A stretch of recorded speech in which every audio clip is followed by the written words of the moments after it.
Good morning everyone! Today tuturo ko sa inyo ngayon kung paano mag-import ng data from another spreadsheet. So dito sa example ko sa screen, meron akong data from A1 hanggang cell address N101. So ito yung range ng ating records, hanggang 101 siya. A1 hanggang N101. Ngayon dadali natin siya sa panibagong spreadsheet.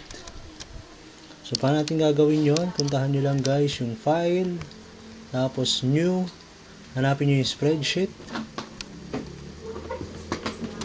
So pangalanan natin itong bagong spreadsheet na to as new, para hindi tayo malito.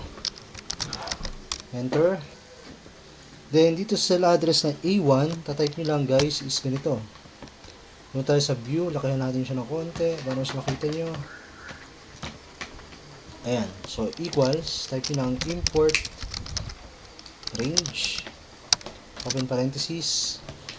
So, makikita nyo dito sa screen yung parameters kung anong ilalagay nyo dito. So, yung first parameter, kukunin nyo lang yung URL nung original file. So, copy natin yung URL nya. Lagay mo na tayong double quotation mark dito. Tapos, punta kayo dito. Then select this. Ito yung original records natin. Then copy. Copy natin yung URL. Then balik sa new. Paste natin yung URL. Control B. Then comma. So yun guys is, huwag nyo kalimutan lagyan ng double quotation mark sa dulo. Then another parameter. Saan daw natin ilalagay na range. So starting from A1. Double quotation mark ulit. Ito yung sunod na parameter, A1 hanggang colon.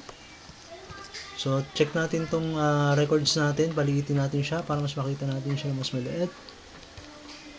So, makikita nyo, it should be N101.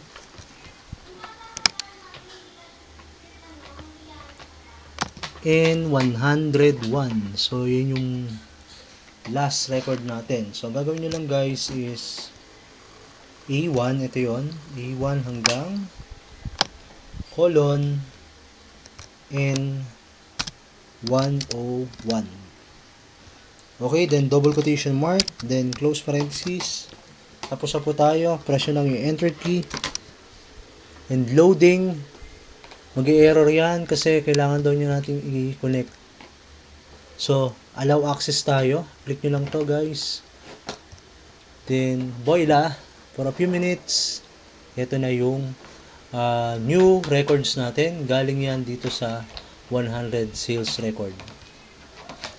Okay, that's it for today. Thank you for watching and listening. Don't forget to subscribe, like, and share. And add na rin kayo ng comments down below. Thank you and bye-bye.